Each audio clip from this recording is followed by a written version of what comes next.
ठीक, नमस्कार दोस्तों, मैं आपका साथी विजेंद्र सिंह। आइए हम बात करते हैं आज फिर अगली श्रृंखला में, जिसमें हम लोग जानेंगे कि आरओ के एग्जाम के अंतर्गत पॉलिटी के सेशन को कैसे रेडी किया जाए और उन महत्वपूर्ण प्रश्नों को जो एग्जाम में प्रीवियस पेपर में दिए हुए हैं या उनके ट्रेंड के आधार पर नए प्रश्न बन सकते हैं, चर्चा करेंगे। जैसा कि आपको ज्ञात है कि जो 5 दिसंबर है 2021 को उत्तर प्रदेश लोक सेवा आयोग के द्वारा आरओ का एग्जाम प्रस्तावित है। इसके अंतर्गत कुछ श्रृंखलाओं के अंतर्गत हम लोग प्रति एक विषय में हिस्ट्री, ज्योग्राफी, इकोनॉमी, पॉलिटी या जनगणना या उत्तर प्रदेश विशेष या करंट अफेयर के पार्ट को लेकर आपके सामने हाजिर हैं, जिसमें कुछ स्ट्रेटेजी के साथ साथ कुछ मेन टॉपिकों को या मेन क्वेश्चनों को हम लोग कवर करेंगे, जिसमें जानेंगे किस तरीके से तैयारी होनी चाहिए, इस एग्जाम की डिमांड कहाँ से कहाँ तक है, या इसका जो सिलेबस है उस सब्जेक्ट का वो हमें कहाँ तक उसको रेडी करना चाहिए। इन सब पे हम चर्चा करेंगे। तो उस श्रृंखला में आज का जो दूसरी श्रृंखला का पार्ट है उसका नाम राज व्यवस्था, पॉलिटी।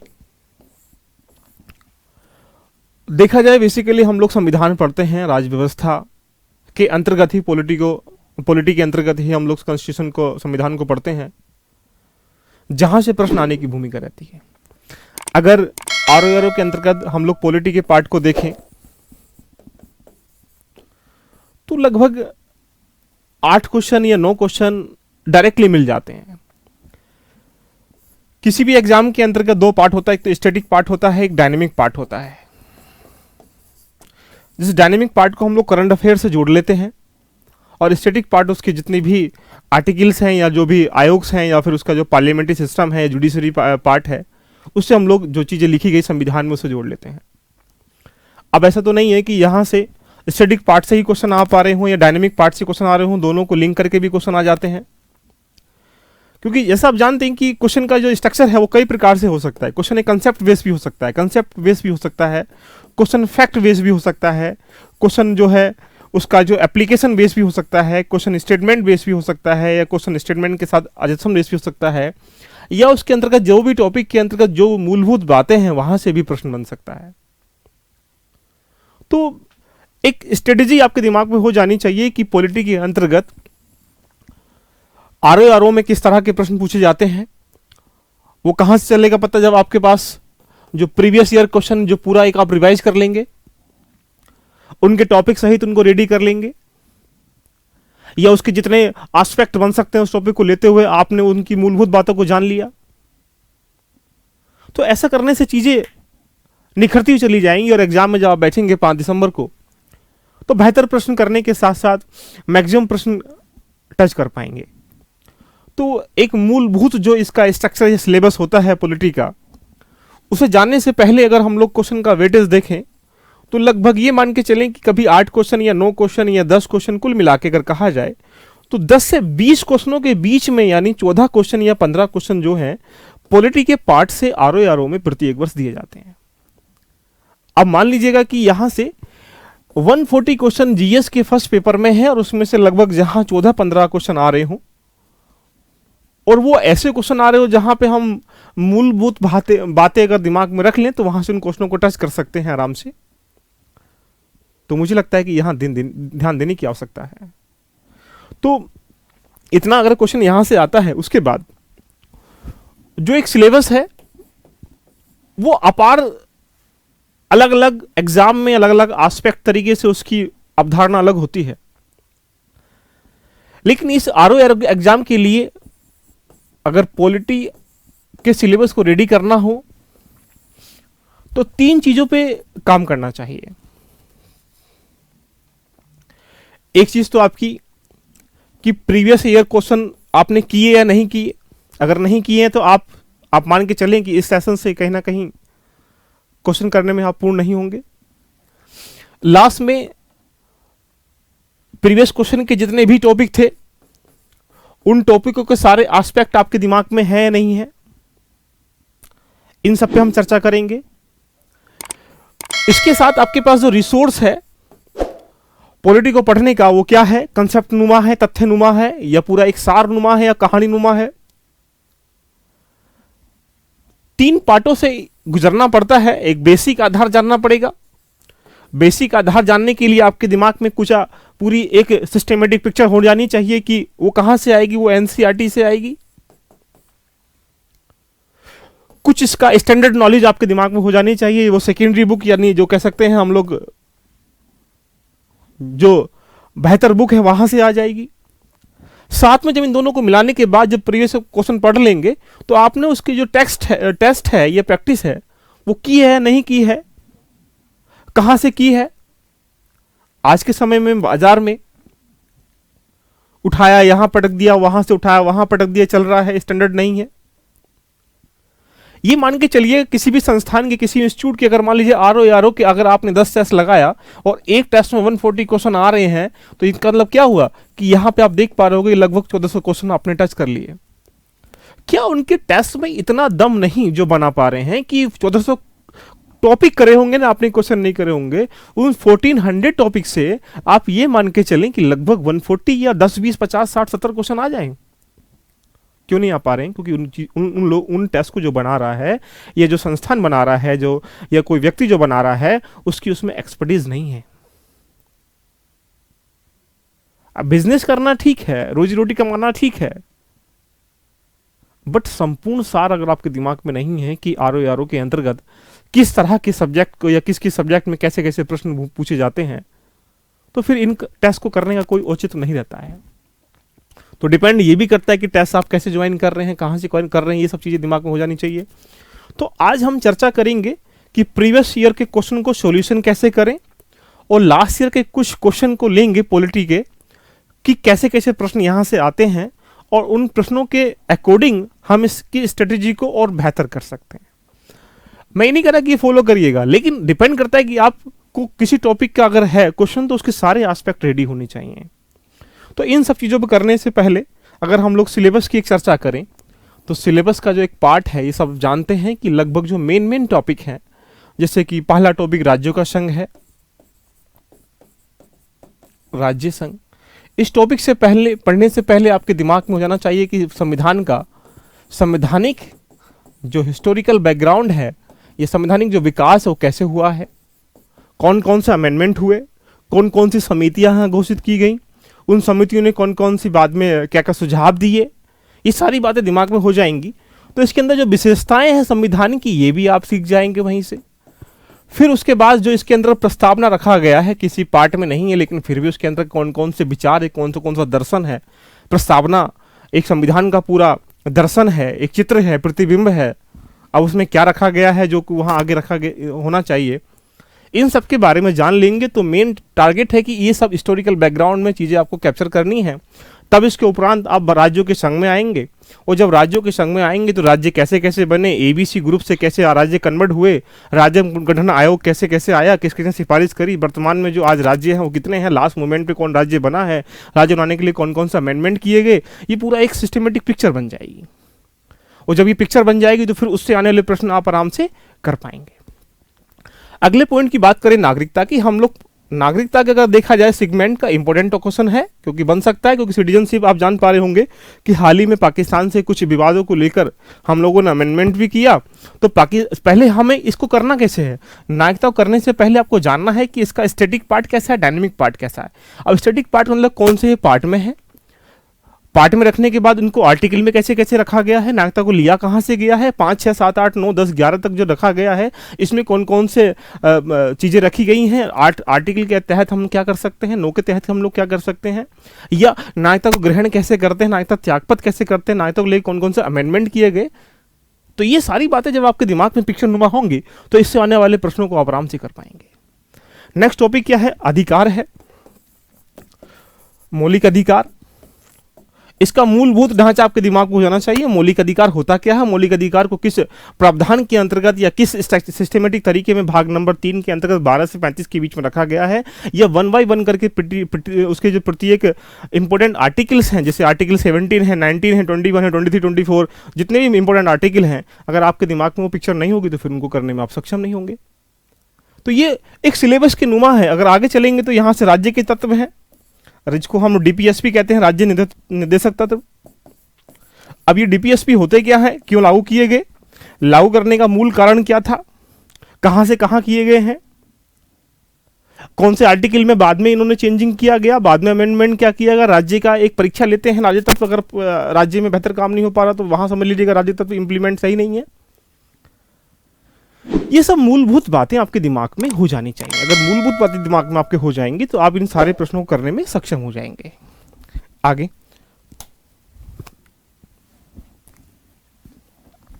उसके उपरांत अगर हम लोग देखें तो मूल जो कर्तव्य हैं, यहां से क्वेश्चन बन जाता है। अब कर्तव्य होता क्या है, कब इसको लगाया गया, कब इसको लगाया गया, कौन सा अमेंडमेंट इसके तहत किया गया था, किसकी सरकार थी, कितने ड्यूटीज होती हैं, ये सारी बातें दिमाग में पिक्चर नुमा हो जानी चाहिए। नेक्स्ट अगर उसके बाद हम लोग चर्चा करें, जो हमारे न्यायपालिका है इसको विशेषकर आपको पढ़ना है। जुडिशरी जो हमारी है, जुडिशरी में सुप्रीम कोर्ट क्या होता है, हाई कोर्ट क्या होता है, इसके बाद सबॉर्डिनेट जो कोर्ट होते हैं वो क्या होते हैं, कौन कौन से आर्टिकल में इनको रखा गया है,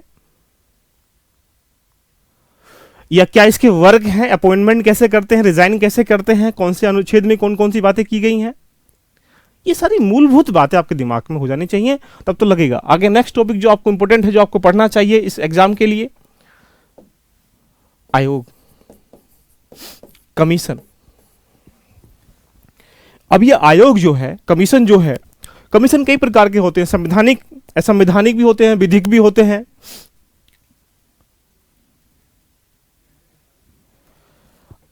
अब इसके अंतर्गत एनएचआरसी क्या है, एसएचआरसी क्या है, यूपीएससी क्या है, यूपीपीएससी क्या है, स्टेट पीएससी क्या है, सीबीसी क्या है, सीआईबी क्या है, ये जितने भी आयोग हैं, इन आयोगों का मूलभूत ढांचा, एस्पेक्ट में कि नियुक्ति कैसे की जाती है, रिजाइन कैसे किया जाता है, क्या इसके कार्य हैं, हाल ही में वर्तमान में क्या इसमें चेंजिंग हुए हैं, ये सारी बातें दोस्तों आपके दिमाग में अगर फिट नहीं होंगी तो किसी भी आयोग से आने वाले प्रश्न में आप संपूर्ण तरीके से आप सक्षम नहीं होंगे कि इसका प्रश्न का आंसर दे पाए। उसके उपरांत केंद्र राज्य संबंध है। ये मैं वो टॉपिक बता रहा हूं जहां से प्रश्न प्रत्येक वर्ष आरओ में बनता है।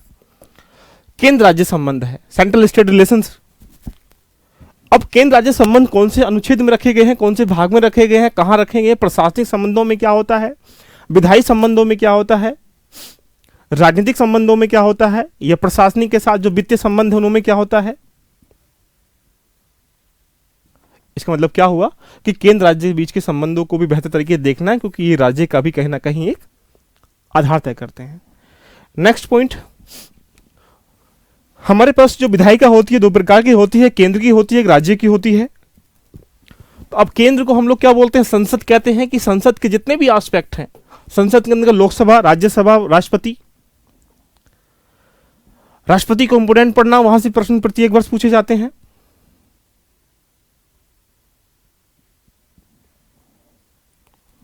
वो जब आपके दिमाग में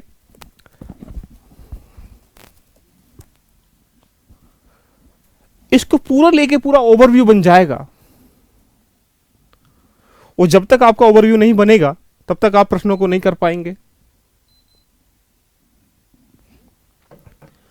उसके उपरांत भाषा, लैंग्वेज, भाषा के सारे एस्पेक्ट। मूल संविधान में कितनी भाषा पंजीकृत थी, वर्तमान में कितनी भाषा पंजीकृत है, भाषाओं को कौन से अनुच्छेद कौन से भाग में रखा गया है, उसके बाद जोड़ी गई संविधान जब लागू हुआ उसके उपरांत जोड़ी गई भाषाओं को कब कब कौन अमेंडमेंट में जोड़ा गया। ये सारी बातें आपको सिस्टमेटिक तरीके से समझनी पड़ेंगी, तो आप एक आधारनुमा तैयारी कर पाएंगे। उसके बाद जितने भी हमारी संसद के बाद ये विधानमंडल भी यहीं आ जाएगा। विधानमंडल जो स्टेट की लेजिस्लेटिव असेंबली होती है, उसका क्या आधारनुमा है, ये सब चीजें दिमाग में हो जानी चाहिए। उसके बाद जो अन्य बातें हैं, छोटी छोटी बातें, प्रमुख अनुच्छेद, प्रमुख संशोधन, ये सारी एक सिस्टमेटिक तैयारी आपकी जब हो पाएगी जब आपने पूरा इस पॉलिटी के सिलेबस को कंपाइल किया है। जैसे आइए हम पूरी कहानी को एक सिस्टमेटिक तरीके से समझने का प्रयास करते हैं। अगर आपने पूरी पॉलिटी के टॉपिक को रिवाइज करना है तो इंपॉर्टेंट टॉपिक में आपको ये चीज पहले समझनी पड़ेगी, फीचर्स ऑफ प्रेम्बिल के फीचर्स क्या हैं।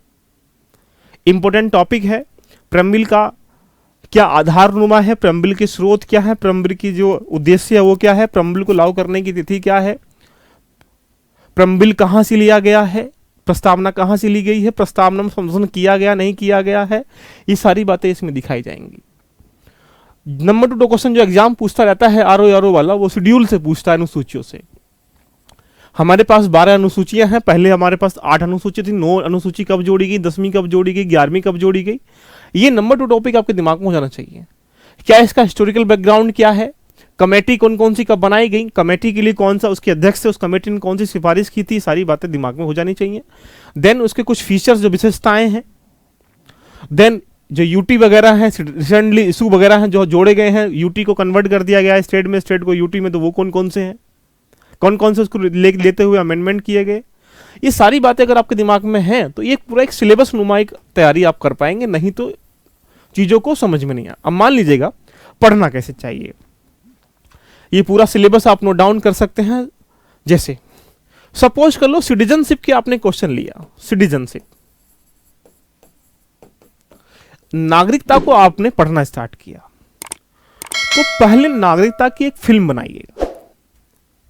फिल्म मतलब आप एक बिल्कुल जीरो व्यक्ति हैं, आपको नहीं पता नागरिकता के बारे में, नागरिकता क्या होती है, तो क्या करना चाहेंगे, पहले ये जानना चाहेंगे ना कि नागरिकता का मूल आधार क्या होता है, बेस क्या होता है। उस बेस को कहां से रेडी करेंगे, उस बेस को आप एनसीईआरटी ही इंपॉर्टेंट की है, जो आपको भाषा शैली के साथ साथ बेहतर कंटेंट उपलब्ध कराती हैं, और उपलब्ध कराने के बाद उसे समझाने का जो आधारनुमा तरीका होता है वो एक कहानी में पिरो देती हैं। तो जब तक आप एक बेसिक चीजों को एनसीईआरटी से कैप्चर नहीं करेंगे तब तक उस चीज को रटते चले जाएंगे, और रटने से चीजें क्या होती है, हमारी भूलती चली जाती हैं। तो आप इस चीज का विशेष ध्यान रखें कि सिटीजनशिप को पढ़ने से पहले एक बेस बनाएं। बेस बनाने के बाद फिर ये देखें जो ये बेस है वो लास्ट ईयर के जो प्रीवियस ईयर क्वेश्चन है उनमें कहां तक फिट हो पा रहा है, कि इसको हमें कैसे कैसे रेडी करना है इस टॉपिक को। उस पे क्वेश्चनों को देखने के बाद जब वो सेकेंडरी बुक पे जाएंगे तो आपके दिमाग में क्वेश्चनों के हिसाब से वो चीजें बिल्कुल सिस्टमेटिक श्रृंखला की तरह पिरोनी स्टार्ट हो जाएंगी। और जब ये सब चीजें पिरो जाएंगी तो तत्कालीन घटनाओं में देखें रिलीवेंट करके इस टॉपिक को, कि हाल ही में कुछ ऐसा तो नहीं किया गया 1-2 साल पहले कि हाँ इसमें कुछ चेंजिंग हुए हों। उसे करने के बाद इसकी फिर प्रैक्टिस करिएगा। जब एक टॉपिक को लेके इतना सब काम कर लेंगे तो सिटीजनशिप के जितने भी ये पार्ट हैं, जितने भी इसका एक दायरा है, उस दायरे को आप पूरा निचोड़ के दिमाग में स्टोर कर लेंगे, क्योंकि हमारे दिमाग में चीजें फ्रेमिंग होती हैं। अगर आपने आज इसको कुछ और डाल दिया, थोड़ी देर बाद कुछ और डाल दिया, वो मिक्सअप हो जाता है तो दिमाग में रिकॉल नहीं कर पाते हैं। तो जब तक दिमाग को एक सिस्टमेटिक वे नहीं देंगे तब तक दिमाग में सिस्टमेटिक तरीके से वो चीजें स्टोर नहीं हो पाएंगी। तो मेरा एक ही सजेशन आपसे है कि पहले सिस्टमेटिक वे देने का प्रयास करें और इस तरीके से सिलेबस को कंपाइल करें कि जो इंपॉर्टेंट टॉपिक हैं ये मैंने आपके सामने लिख दिए हैं, इनको आप आराम से इनको रेडी कर लीजिएगा। अगर आप इनको रेडी कर पाएंगे तो क्या होगा, यहाँ से प्रश्नों को आराम से कर पाएंगे। आइए अब चलते हैं हम लोग जो आरओ के लास्ट ईयर के क्वेश्चन हैं इन पे हम बात करते हैं कि क्वेश्चन एआरओ के कैसे पूछता है। देखो क्वेश्चन तो इजी वे में होते हैं, लेकिन क्वेश्चन को पूछने के साथ साथ उसमें कहना कि आपको भ्रमित करने का एक दायरा होता है। अब कुछ क्वेश्चन को करेंगे और उन क्वेश्चन को करने के साथ ये देखेंगे कि हमें इस तरह किस तरीके से चीजों को आपस में जोड़ें जो लगे कि सारे उसके एस्पेक्ट उस टॉपिक को लेकर रेडी हो जाएं। हो सकता है कि जो प्रश्न आपके सामने आने वाले हैं वो सारे आपने कर रखे हों या आपके आते हों, लेकिन उस टॉपिक से संबंधित जितने भी और एस्पेक्ट बन सकते हैं उन पे हम चर्चा कर लेंगे। और चर्चा करने का आपको जो नहीं आता है आप उसे रिवाइज कर लेना। मैं ये नहीं कह रहा कि इन क्लासों से तुम सफल हो जाओगे, लेकिन मैं कह रहा हूं कि इन क्लासों के माध्यम से एक रास्ता जान पाओगे। जैसे पहला क्वेश्चन आपके सामने ये रहा। अब ये प्रश्न आपके सामने है, प्रश्न नंबर 1। सभी लोग एक बार देखने का प्रयास करेंगे और इस प्रश्न का उत्तर जो देने का प्रयास करेंगे कि पहला प्रश्न जो है वो क्या लिखा है इसमें। आपकी स्क्रीन पर ये दिख पा रहा होगा स्पष्ट तरीके से। पहला प्रश्न आपके सामने है, नीचे दिए गए कथन दिए गए हैं, उसमें एक ए है और एक इसमें क्या है, दूसरा कारण है जिसको हम लोग आर से रिप्रेजेंट किया है। मैंने इस चीज को पहले बता दिया कि क्वेश्चन का जो प्रारूप होता है वो कई प्रकार से हो सकता है, कई प्रकार का। कभी कभी वो फैक्ट से क्वेश्चन पूछता है, कभी कभी वो कंसेप्ट से प्रश्न पूछता है, कभी आपसे वो पूरा एप्लीकेशन अनुप्रयोगात्मक पूरी चीजें पूछ लेता है जो आधारनुमा होती हैं, एप्लीकेशन प्रश्न पूछता है। कभी कभी वो स्टेटमेंट नुमा जिसे कह सकते हैं कथन नुमा पूछ लेता है, या स्टेटमेंट के साथ कभी कभी वो अजम्पशन कह सकते हैं प्रश्न देता है, स्टेटमेंट अजम्पशन। और लास्ट में जो मिसलेनियस प्रकार के प्रश्न होते हैं सबको पढ़ लेता है। अगर इस प्रश्न की भूमिका में जाएं और देखें कि ये जो प्रश्न है, ये प्रश्न जो है वो किस प्रकार का है, ये प्रश्न है कहां से, तो आपके दिमाग में एक पूरी पिक्चर बननी चाहिए कि प्रश्न को करने से पहले ये जानो कि ये जो प्रश्न है वो संसद की क्रियाओं से है। अब जब संसद की क्रियाओं से प्रश्न है तो आप क्या करें, इसमें आपके दिमाग में एक पिक्चर बन जानी चाहिए कि हाँ, ये संसद के जितने भी एस्पेक्ट होते हैं उन एस्पेक्ट को करने का प्रयास करेंगे।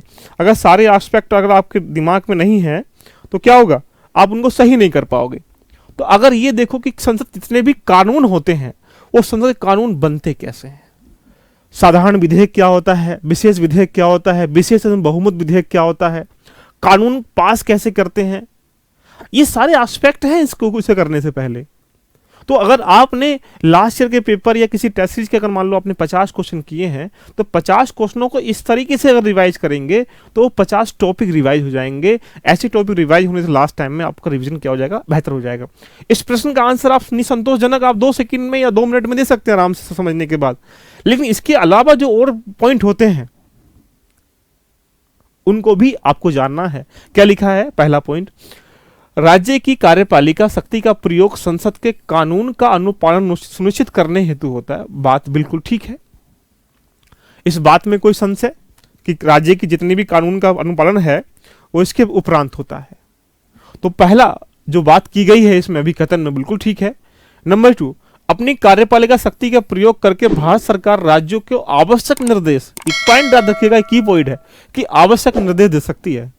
ऐसा नहीं जो उसका मन आएगा वही वो बोल देगी, लेकिन जो इंपॉर्टेंट पॉइंट होंगे दे सकती है। दोनों की क्या है, आपस में रिलीवेंट है, दोनों इसमें डिपेंड करते हैं कि क्या कर रहा है। पहला कानून बनाने का क्या है, अनुपालन करने के लिए होता है। नंबर 2 पॉइंट इसके इसी को रिलीवेंट किया है इसके साथ कि क्या ऐसा कर सकती है, तो हाँ कर सकती है। अगर अब इस प्रश्न को देखा जाए कि फैक्ट नुमा है, नहीं भाई ये एप्लीकेशन नुमा है, ये पूरा चीजें समझोगे तभी लिखा जाएगा। ये डायरेक्टली दोनों पॉइंट जो है किसी किताब में नहीं लिखे होंगे, लेकिन जब आपने उसका पूरा एक पिक्चर बनाई होगी तो इस प्रश्न को करने में सक्षम हो जाएंगे। जिसका आंसर जो बन जाएगा वो क्या बन जाएगा, ए बन जाएगा। तो मेरे दोस्तों, सारी प्रश्नों को अगर आपने इस तरीके से रिलीवेंट किया, आपस में जोड़ा, तो तभी इन प्रश्नों का सारा सार निकल के आप समझ पाएंगे। जैसे क्वेश्चन नंबर 2 की तरफ हम लोग चल लेते हैं। क्वेश्चन नंबर 2 आपके सामने ही रहा। सभी लोग आंसर दे सकते हैं मुझे उम्मीद है, लेकिन प्रश्न को देखने से पहले इसको जानना पड़ेगा कि इस प्रश्न का आंसर क्या हो सकता है या इसके कैसे कैसे और एस्पेक्ट से प्रश्न बन जाता है। जैसे देखा जाए, प्रश्न ये है नंबर 2,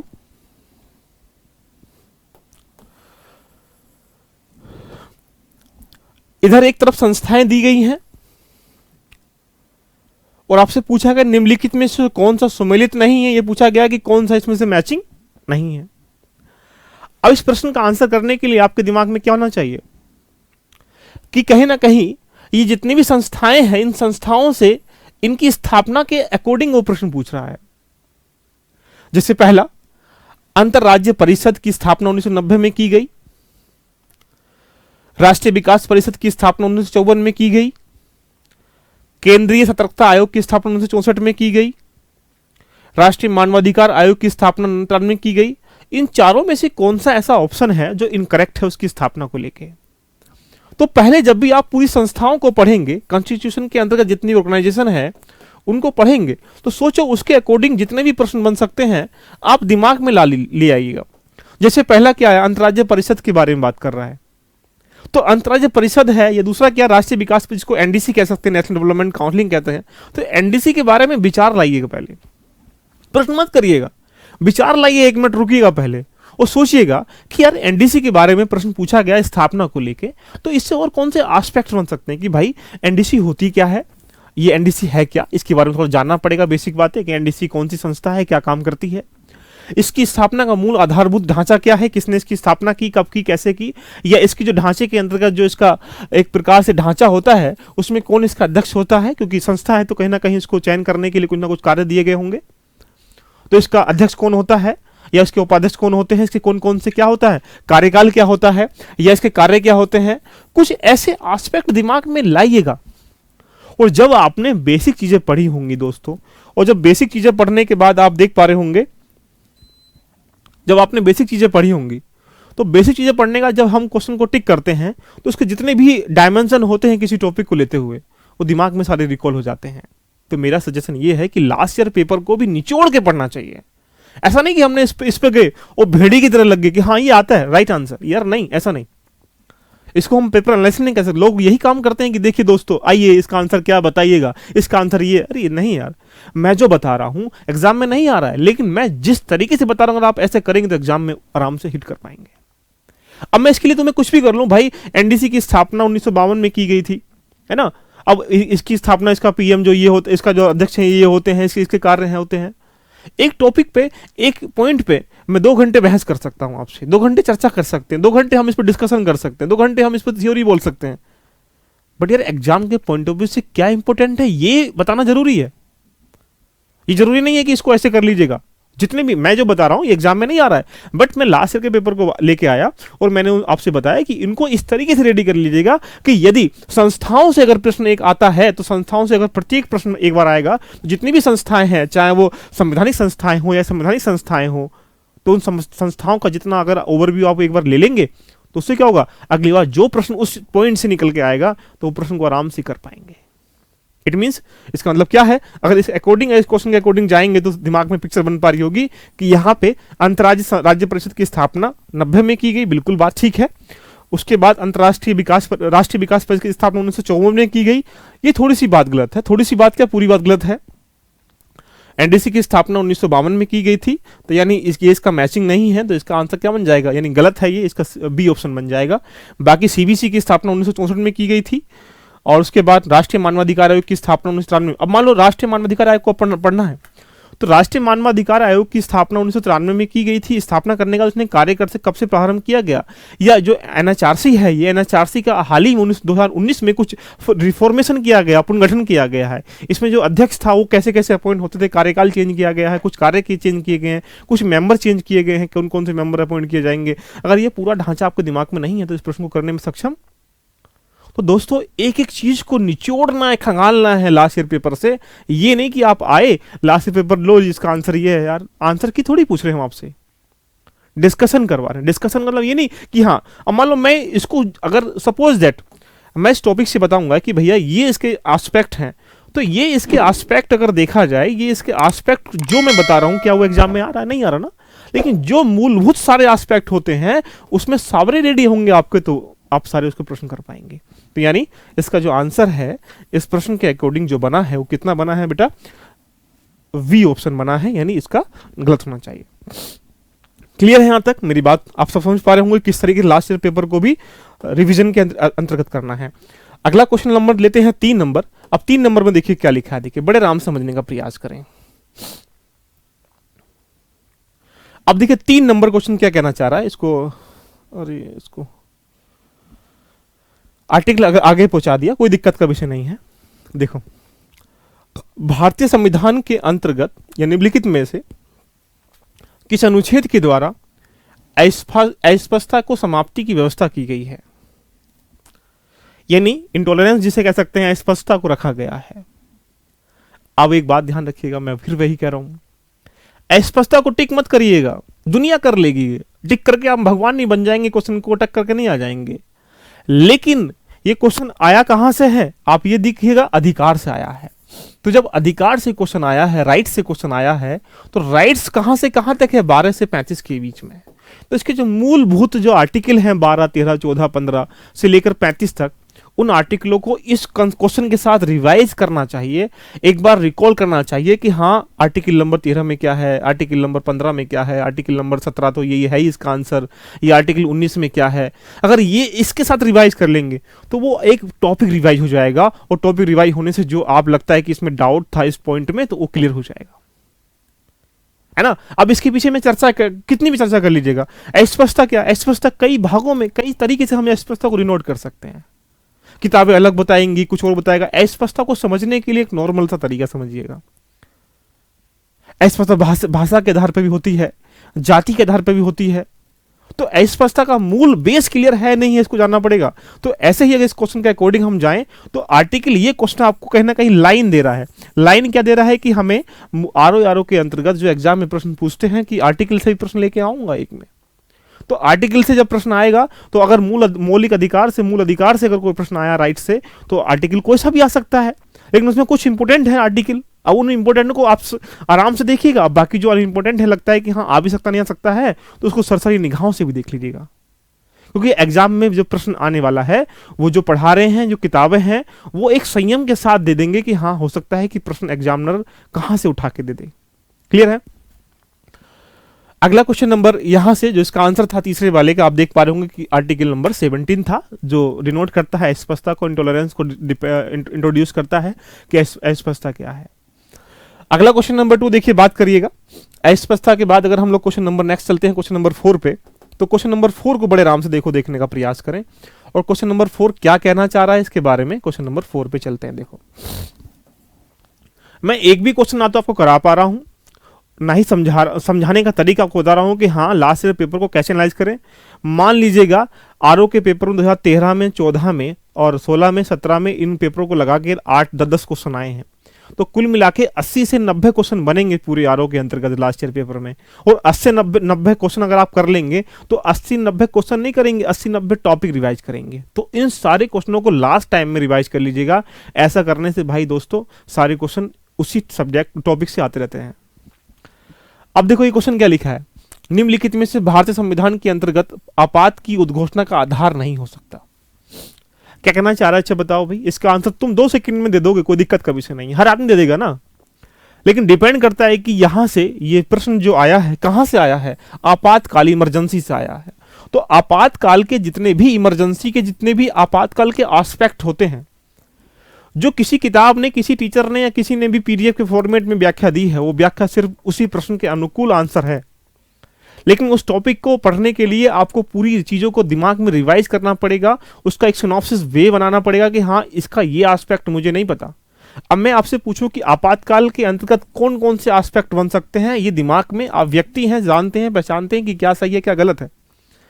तो सोचो आपातकाल होता क्या है, किस संवैधानिक तरीकों से कहां इसको रखा गया, कौन से भाग में रखा है, भाग नंबर 18 में रखा है, 18 से 352 से लेकर 360 के बीच में रखा गया, 352 से 60 के बीच में कौन कौन से आर्टिकल में क्या क्या उल्लेख किया गया, आर्टिकल 19 में क्या आर्टिकल 19 का उल्लेख किस आर्टिकल में किया गया है, या आर्टिकल 359 में क्या है, 356 में क्या, 354 में क्या। ये सारी बातें अगर आपको नहीं पता होगा तो इस प्रश्न का आंसर करके भाग जाएंगे, लेकिन उससे अगेन जब उस टॉपिक से प्रश्न आएगा तो फिर वहां आपकी नैया डामलडोल हो जाएगी।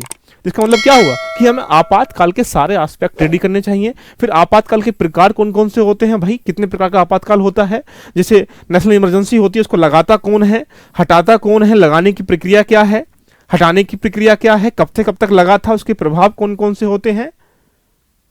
ये सारी बातें अगर आपको नहीं पता तो फिर क्या होगा, उस टॉपिक से आप हाथ धो बैठेंगे। तो मेरा सजेशन आपके लिए लास्ट मोमेंट पे यही है कि लास्ट ईयर के पेपर को एक आधार बना लीजिएगा, और लास्ट ईयर के पेपर को आधार बनाते हुए आपको मैंने बता दिया कि जब भी कोई क्वेश्चन बनता है तो वहां से जो किसी भी पेपर में, तो आरओ के पेपर में देखा जाए तो लगभग ये मान के चलें कि 30 से 40% जो क्वेश्चन है वो ओल्ड पेपर से ही कहीं ना कहीं मॉडर्नाइजेशन होकर आएंगे, और बाकी करंट अफेयर्स आएंगे, बाकी जो क्वेश्चन आएंगे वो इस तरीके से चीजें निकल जाएंगी आपकी।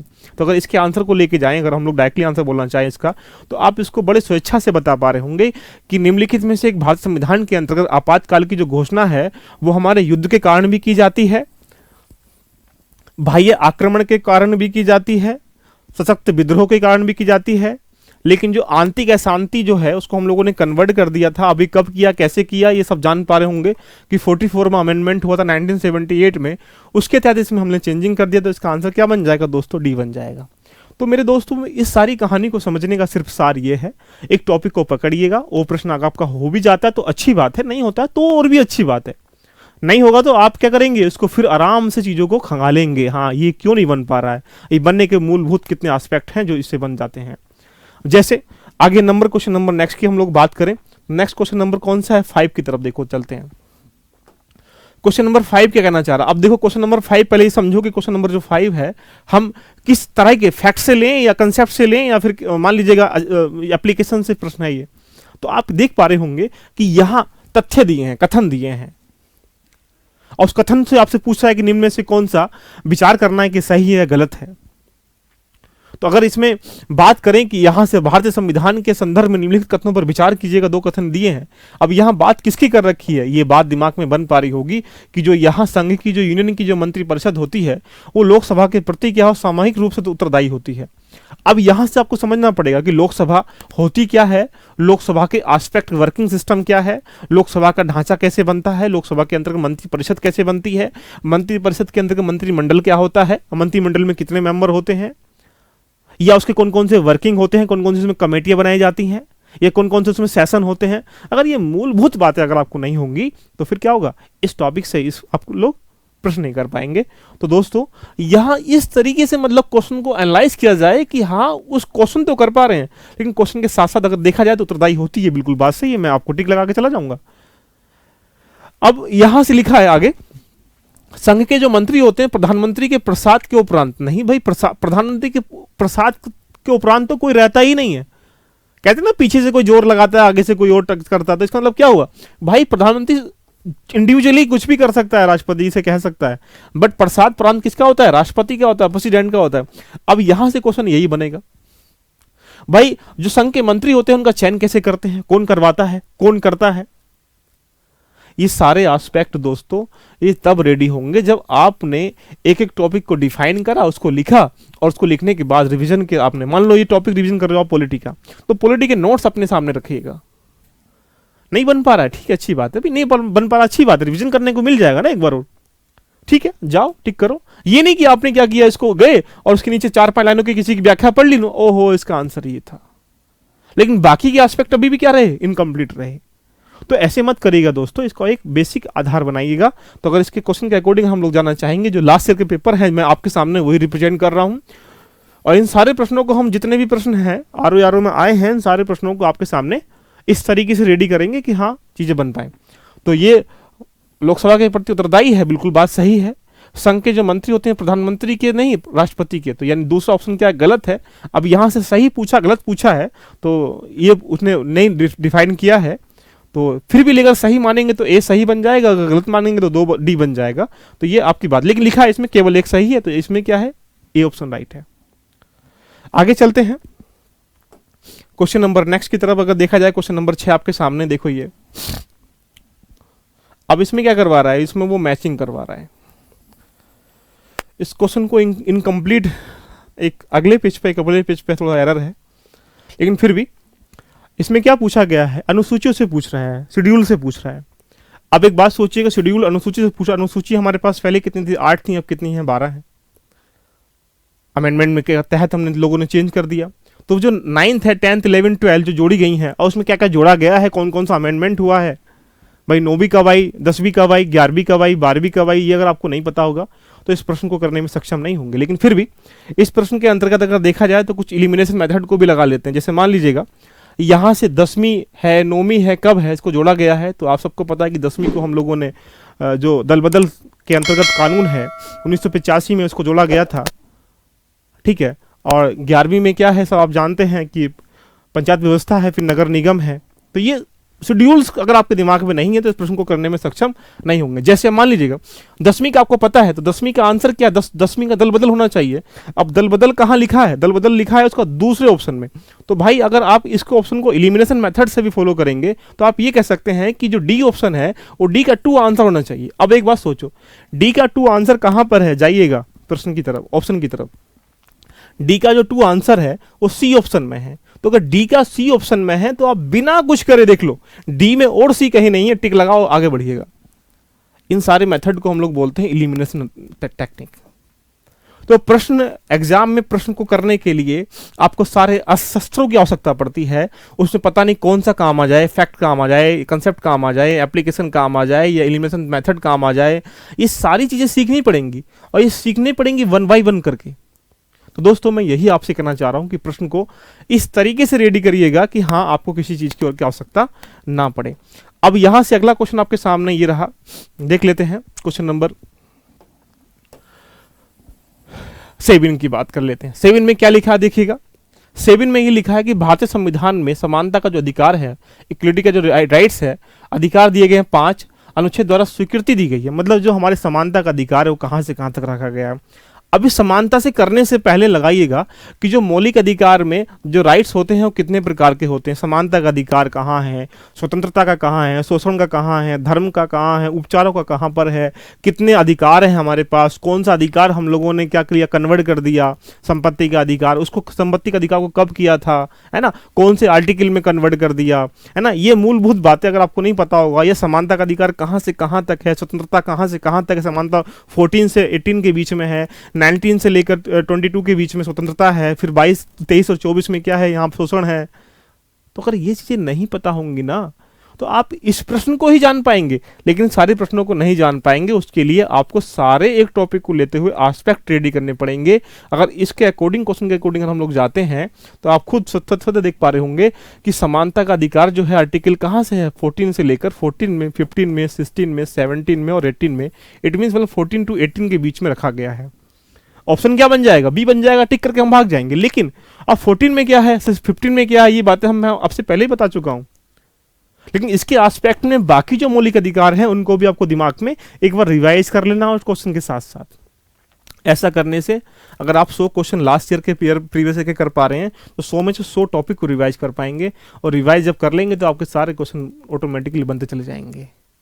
तो दोस्तों ये सारी कहानी हम आपको पूरी आरओ की श्रृंखला के अंतर्गत रिप्रेजेंट करेंगे, और आपको फिर मूलभूत बातें की लास्ट टाइम में मैंने आपको आज ये बताया कि प्रीवियस ईयर क्वेश्चन को किस तरीके से मतलब सॉल्यूशन करना चाहिए, जिससे कि उसके सारे एस्पेक्ट या जितने भी डायमेंशन उस टॉपिक को लेके हो सकते हैं वो लगातार बनते रहें। और जब वो लगातार बनते रहेंगे तो प्रश्न क्या होगा, ऑटोमेटिकली आगे बढ़ता रहेगा। अब जैसे आगे क्वेश्चन नंबर नेक्स्ट,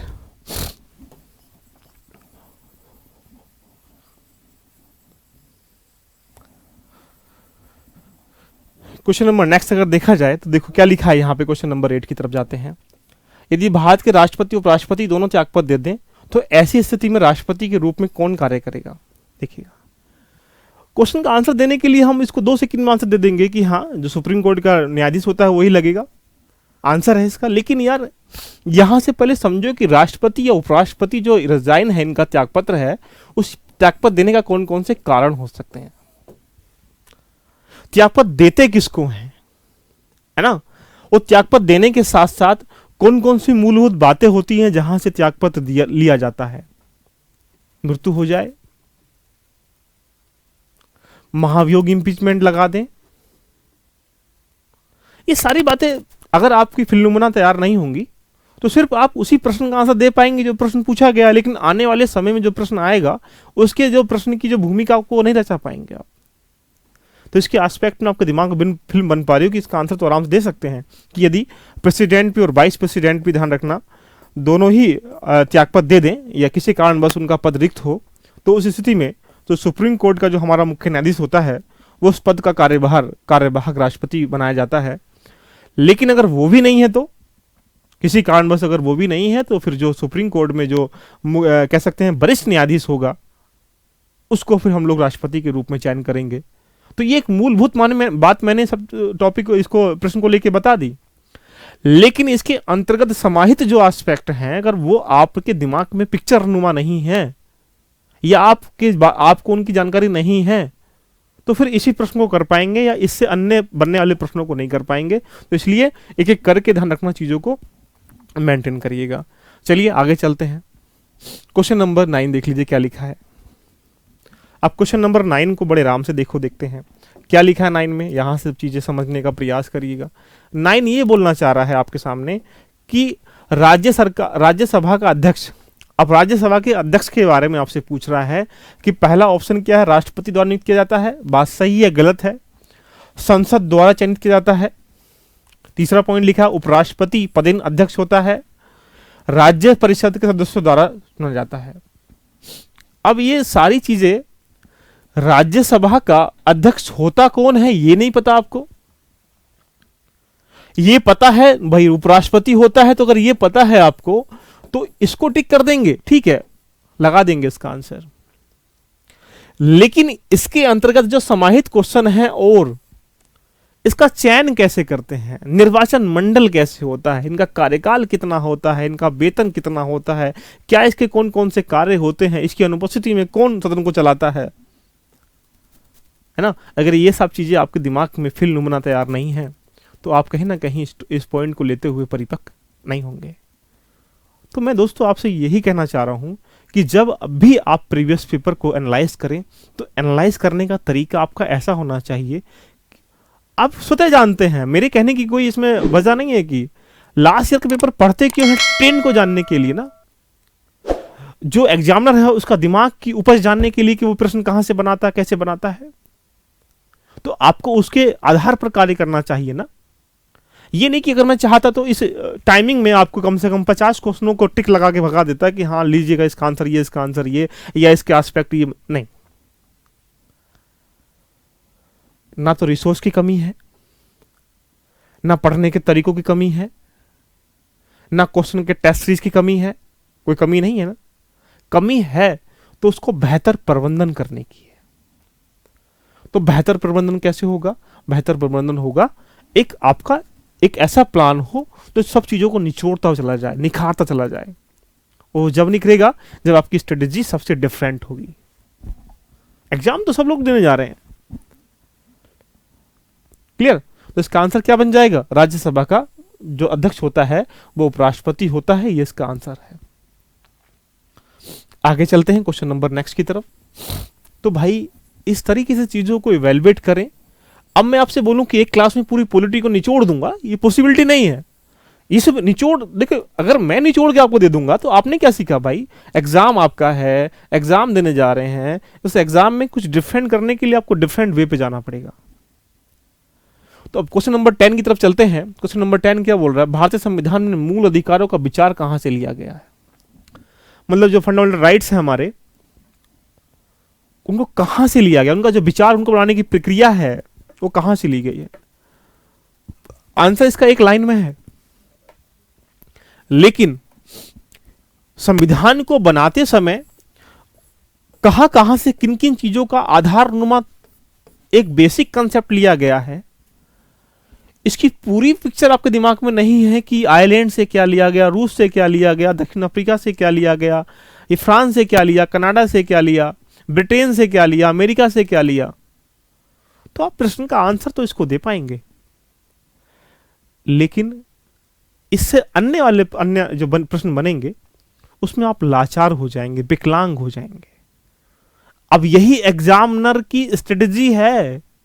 अगर ये प्रश्न दिया है उसने इस साल, तो अगले साल अगर मूल अधिकार से प्रश्न देगा तो मूल अधिकार से प्रश्न देने का मतलब ये तो नहीं देगा,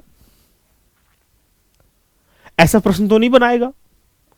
वो फिर ऐसा प्रश्न बनाएगा जो कहीं ना कहीं होगा तो उस विचार से ही यहां कुछ और अलग हटा के डाल देगा, यहां पूछने की प्रवृत्ति को वो चेंज कर देगा। और जब इस चीज को आप समझ पाएंगे तो फिर उसका आंसर दे पाएंगे। तो मित्रों, अगर इसके आंसर की तरफ हम लोग जाएं तो मूल अधिकार का जो विचार है वो हमने अमेरिका के संविधान से क्या किया है, प्रभावित है हमारा मूल अधिकार। तो इसका आंसर क्या बन जाएगा, डी बन जाएगा।